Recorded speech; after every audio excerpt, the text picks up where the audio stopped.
Hello दोस्तों, आज का हमारा टॉपिक मौर्यकालीन सामाजिक व्यवस्था के अंतर्गत हम मौर्यकालीन सामाजिक संरचना को जानेंगे एवं दास व्यवस्था को देखेंगे तथा मौर्यकाल में स्त्रियों की स्थिति के बारे में मूल्यांकन करेंगे तथा वीडियो के आखिर में हम मौर्यकालीन धर्म को जानेंगे।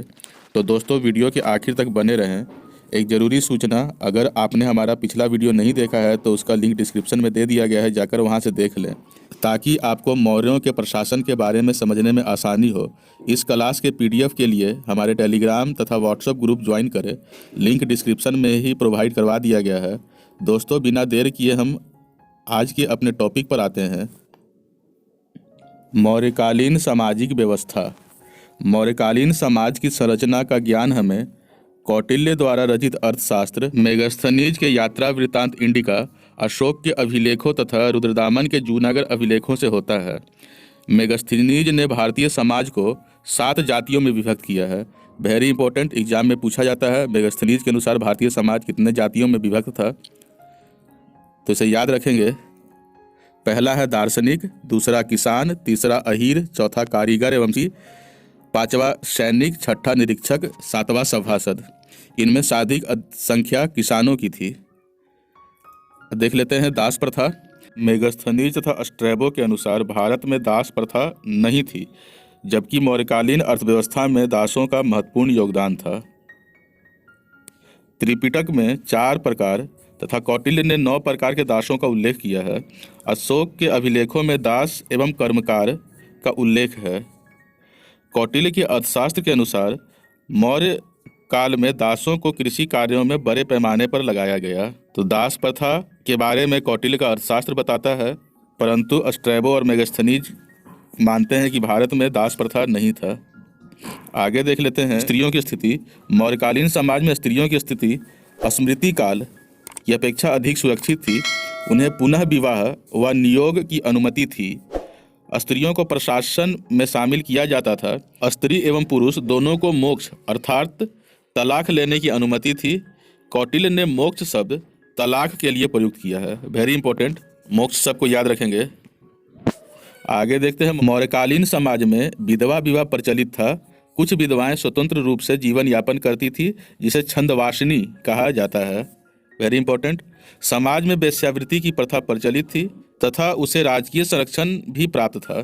स्वतंत्र रूप से वेश्यावृत्ति करने वाली स्त्रियां रूपा जीवा कहलाती थी। इंपॉर्टेंट है, इनके कार्यों का निरीक्षण गणिकाध्यक्ष करता था। याद रखेंगे। सम्भ्रात घर की स्त्रियां प्रायः घरों में रहती थी। कौटिल्य ऐसी स्त्री को अनिष्कासनी कहा है।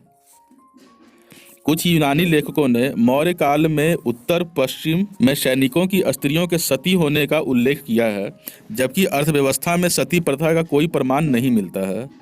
आगे देख लेते हैं मौर्यकालीन धर्म। मौर्य काल में वैदिक धर्म, बौद्ध धर्म, जैन धर्म तथा आजीवक धर्म प्रमुख थे। मौर्य सम्राटों में चंद्रगुप्त मौर्य जैन धर्म का अनुयायी, बिंदुसार आजीवक तथा अशोक बौद्ध धर्म का अनुयायी था, परंतु अन्य धर्मों के प्रति भी सहिष्णुता थी तथा किसी भी धर्म के साथ भेदभाव नहीं किया जाता था। सम्राट अशोक ने बौद्ध धर्म को अपने शासनकाल में राजकीय संरक्षण दिया था। मौर्य काल में ही वैदिक धर्म प्रचलित था, परंतु कर्मकांड प्रधान वैदिक धर्म अभिजात ब्राह्मण तथा आर्यों तक ही सीमित था। इस काल में बड़े बड़े यज्ञ के आयोजन होने लगे। जनसाधारण में नाग पूजा, इंपॉर्टेंट है, का प्रचलन था। मूर्ति पूजा भी की जाती थी। पतंजलि के अनुसार मौर्य काल में देव मूर्तियों को बेचा जाता था। देव मूर्ति को बेचने वाले शिल्पियों को देवता कारू कहा जाता था। याद रखेंगे। अशोक तथा उनके पौत्र दशरथ ने कुछ गुफाएं आजीवकों को दान में दिया था। अशोक के समय पाटलिपुत्रा में तृतीय बौद्ध संगीति का आयोजन हुआ था।